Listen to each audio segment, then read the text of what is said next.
우선 이번 그 남북 정상회담은 첫째로 우리 대한민국의 그 실력과 우리 자유민주주의 체제의 큰 성과이고 승리라고 말할 수 있습니다.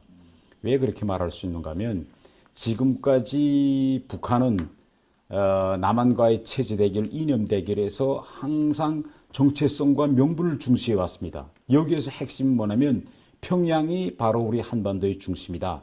그렇기 때문에 우리는 핵 문제이든 남북관계 문제든 통일 문제든 북한 지도자가 평양에 앉아서 남한에서 오는 지도자들을 만나서 토의해야 한다.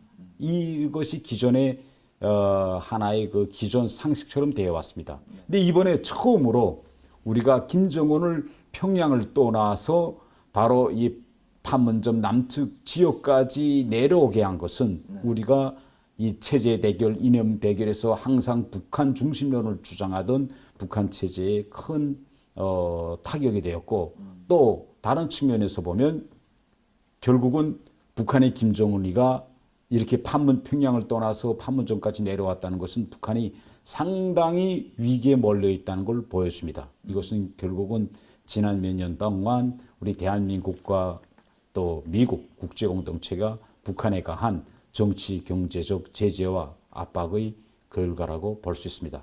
두 번째로서 이번에 이거 판문점 선언을 보면 이 선언 자체로서는 대단히 이제 훌륭한 선언이었고 또 좋은 이제 문건이고 앞으로 우리가 꼭 이행해야 될 이전 문건이라고 저는 생각합니다.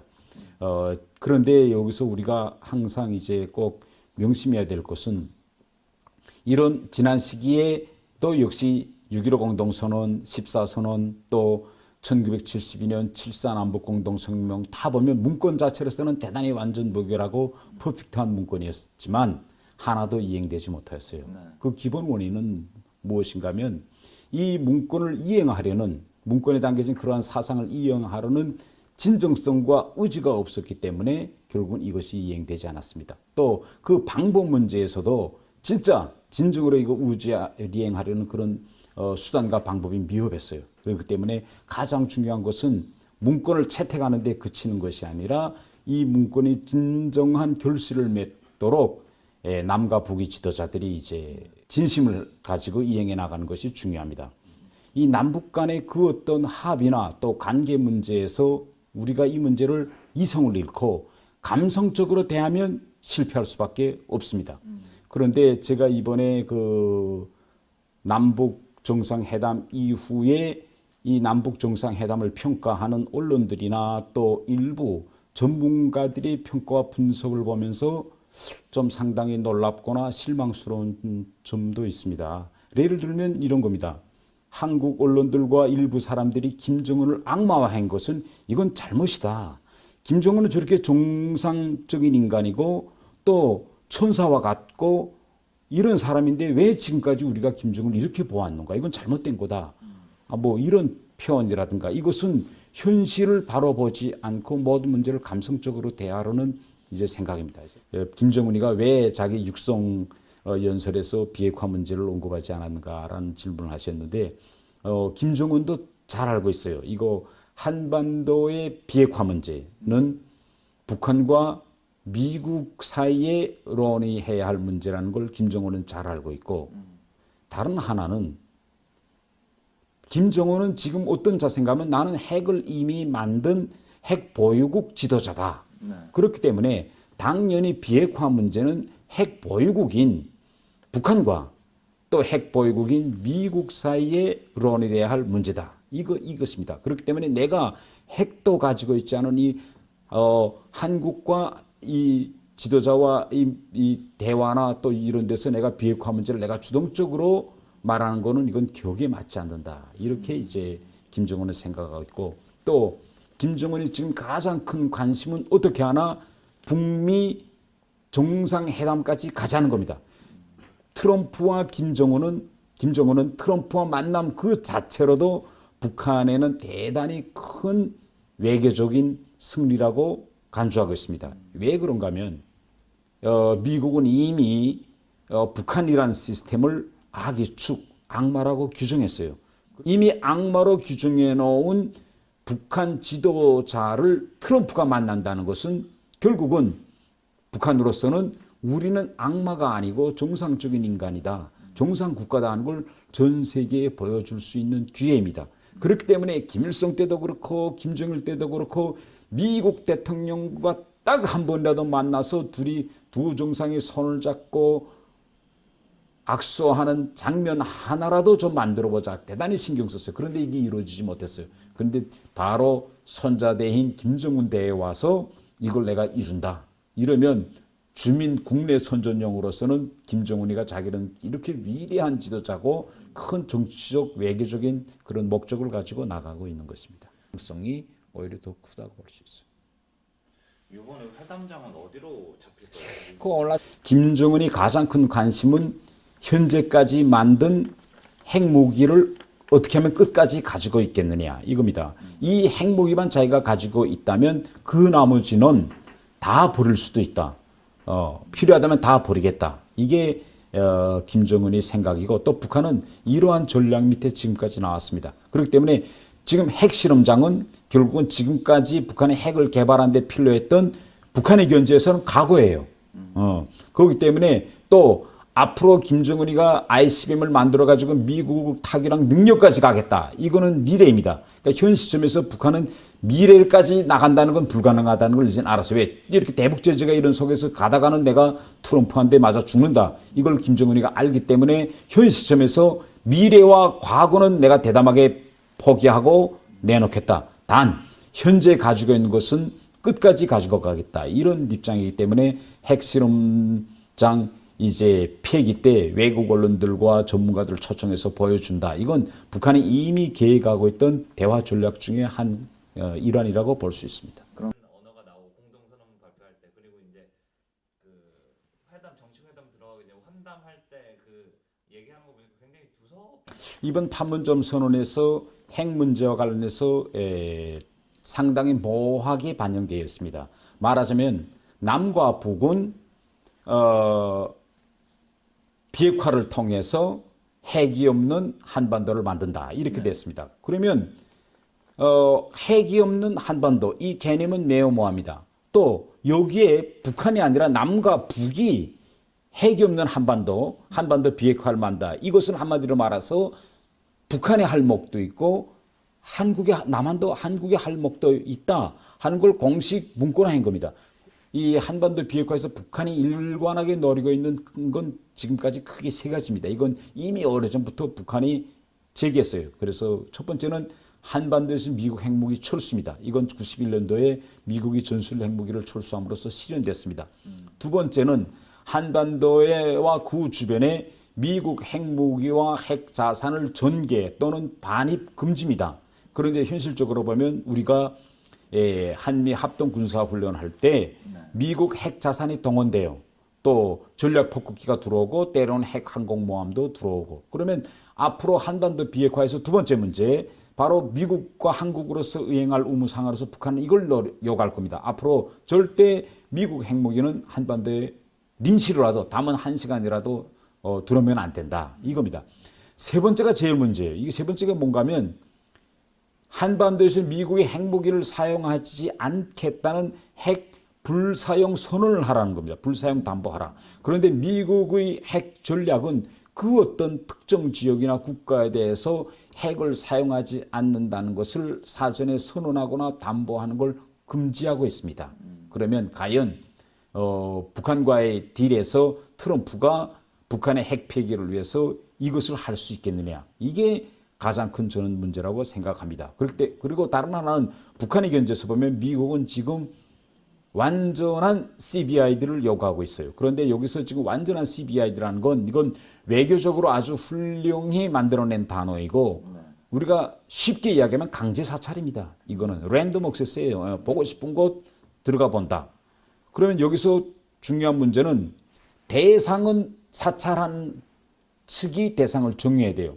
또 강제 사찰 개념은 내가 어느 지역을 본다는 걸 사전에 대방이한테 알려주지 않고 이미 시각에 이미 지역을 본다. 이게 바로 CBID의 개념입니다. 그런데 현실적으로 역사적으로 이 CBI들을 리행한 전례는 없어요. 더 나아가서는 한계 국가의 자주권에 대한 이건 난폭한 유린으로 간주될 수 있는 이제 문제입니다. 그러면 미국이나 한국 측에 그러면 완전히 북한에 와서 다 들여다볼 수 있게 또 북한의 진정성을 보여줄 수 있게 CBID 원칙을 받아들일 수 있느냐 없느냐 이건 북한으로서는 절대 불가능한 문제입니다. 왜 불가능한가 하면 북한에는 뭐 핵시설이나 핵무기, 핵미사일을 숨겨놓은 그런 지역이 아니더라도 외부 세계에 공개할 수 없는 엄청난 예민한 지역이 너무나도 많습니다. 우선 첫째 정치범 수용소예요. 북한이 이걸 미국이나 외부 세계 만약 거기에 핵무기인지 들어가 보자 할 때 이걸 열어놓는다는 건 결국은 북한이 제 스스로 반인류 범죄를 감행했다는 걸 전 세계에 보여주는 거기 때문에 그 순간 북한 시스템은 존재할 수가 없습니다. 그러니까 이건 절대 이제 북한이 받아들일 수 없습니다. 북한 조선중앙TV는 중대 보도를 통해 신형 대륙간 탄도미사일 ICBM인 화성 15형 시험 발사에 성공했다고 밝혔습니다. 북한이 미사일 도발에 나선 건 지난 9월 중거리 탄도미사일 화성 12형 발사 이후 75일 만입니다. 특히 화성 15형 시험 발사 사실을 공개한 건 이번이 처음입니다. 조선노동당의 정치적 결단과 전략적 결심에 따라 새로 개발한 대륙간 탄도 로켓 화성 15형 시험 발사가 성공적으로 진행되었다. 북한은 평양 조해에서 발사된 미사일이 고도 4,475km까지 치솟은 뒤 950km를 비행했다고 주장했습니다. 최대 고각으로 발사돼 주변국에는 영향을 주지 않았다고 강조했습니다. 로켓은 예정된 비행 궤도를 따라 53분간 비행하여 조선동해 공해상에 설정된 목표 수역에 정확히 탄착되었다. 북한은 이번 미사일 발사가 김정은의 승인과 참관하에 이뤄졌다며 친필 서명과 사진을 공개했습니다. 김정은 동지는 세형의 대륙간 탄도 로켓 화성 15형의 성공적 발사를 지켜보시면서 오늘 비로소 국가 핵무력 완성의 역사적 대여 로켓 강국 위협이 실현되었다고. 또 이번 도발이 국제사회의 대북 제재를 주도하는 미국을 겨냥한 것임을 분명히 했습니다. 화성 15형 무기 체계는 미국 본토 전역을 타격할 수 있는 초대형 중량급 핵탄두 장착이 가능한 대륙간 탄도 로켓으로서 앞서 우리 합동참모본부는 북한이 오늘 오전 3시 17분 평안남도 평성 일대에서 동해상으로 장거리 탄도미사일 한 발을 발사했으며 탄종은 화성 14형 계열로 추정된다고 밝혔습니다. 북한은 지난 7월 대륙간 탄도미사일 ICBM급으로 추정되는 화성 14형을 두 차례 발사했습니다.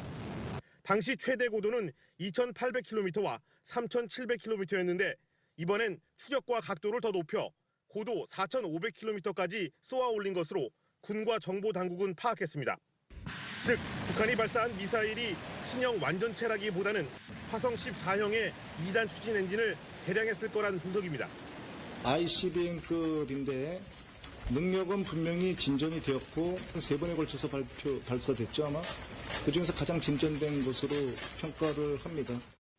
화성 15형 시험 발사로 북한 ICBM의 사거리 확장 능력은 사실상 입증됐다는 평가입니다. 최대 비행고도 4,500km의 미사일을 정상 각도로 발사했을 경우 최대 사거리는 13,000km로 미 본토 전역이 사정권에 든다는 분석입니다. 김정은은 이번 북미 정상회담을 통해서 내가 이 정상적인 사람이고 악마도 아니고 미친놈도 아니다. 이런 정상 국가의 정상 인간이라는 이미지를 이제 많이 연출하려고 이제 할 것입니다. 다음 두 번째로서는 김정은은 자기 핵 말하자면 이것만 가질 수 있다면 많은 문제들에서 미국에 양보함으로써 트럼프로 하여금 대단히 큰 외교적 성과를 이루겠다는 걸 만들어주려고 할 것입니다. 북한이 현재의 핵무기만 보존할 수 있다면 담은 얼마라도 일부는 내놓고 얼마라도 보존할 수 있다면 그 나머지는 미국이 요구하는 이자처럼 미국 지금 인질들이라든가 이런 걸 다 석방할 그런 가능성은 대단히 큽니다. 전례가 없었어요. 이건 공산 이번에 처음이에요. 김정일 때도 그거 하자고 몇 번 외국에서 스웨덴 총리가 왔을 때도 제기했어요. 북한은 이미 1차적으로는 충분히 활용했습니다. 제가 이제 말씀드린 것처럼 북한 김정은의 당면 목적은 미국 트럼프를 만나는 거였어요. 만나는 거였는데 지금까지 이 문제가 실현 안 됐어요. 왜? 트럼프로서도 이제 과연 내가 김정은을 만나서 무엇을 얻을 수 있겠느냐 이것이 명백치 않았고 또 미국 대통령으로서도 이제 이미 전직 대통령들이 악으로 규정한 나라의 지도자를 만난다는 건 상당히 부담이 있었어요. 그런데 이러한 모든 부담을 한국 정부가 풀어줬어요. 결국 한국 정부가 길잡이가 돼가지고 먼저 남북 정상회담을 해서 김정은이가 이런 악마가 아니라는 걸 한번 세상에 보여주어서 트럼프가 좀 부담감을 가지지 않도록 해주었고 또 북미 정상회담까지 미국이 먼저 만나자고 한 것이 아니라 모양새는 문재인 대통령이 김정은의 손을 잡고 트럼프 앞에까지 데려다주는 이런 모양새를 갖춰서 트럼프로서는 많은 이제 부담을 덜었기 때문에 김정은으로서는 트럼프를 만나는 그런 이미지를 만들어내려던 자기의 첫 번째 목적은 실현될 수 됐다고 보는 거죠. 근데 지금 미국이 제일 문제. 미국이 뭔가 하면 미국 사람들은 이야기해보면 겁니다. 미국 김정은으로서는 상당한 딜레마에 있습니다. 북한 체제 자체는. 그게 어떤 딜레마인가 하면 기존의 북한의 경제 운영 방식으로서는 북한 경제를 해생시킬 수 없다는 걸 잘 알고 있어요. 또 북한에서 경제적 문제를 해결하지 않고서는 장기간의 북한 이 시스템도 유지가 곤란하다. 그러면 이 문제를 어떻게 풀겠느냐. 결국은 북한은 앞으로 장마당과 같은 그런 자본주의 요소의 확대, 또 한국과 중국과의 경제 교류 확대를 통해서 북한의 경제를 해생시킬 수밖에 없어요. 그런데 이것을 북한 당국이 지금부터 잡더리를 잘하고 북한 주민들을 엄격히 통제한 상태에서 투자도 받아들이고 경제 교류도 하고 해야 시스템이 무너지지 않지, 이걸 잘 하지 못하고 앞으로 자본주의와 거래하고 여인들이 북한에 점점 들어오기 시작한다면 결국은 동유럽처럼 북한도 무너질 수 있다고 이제 보고 있습니다.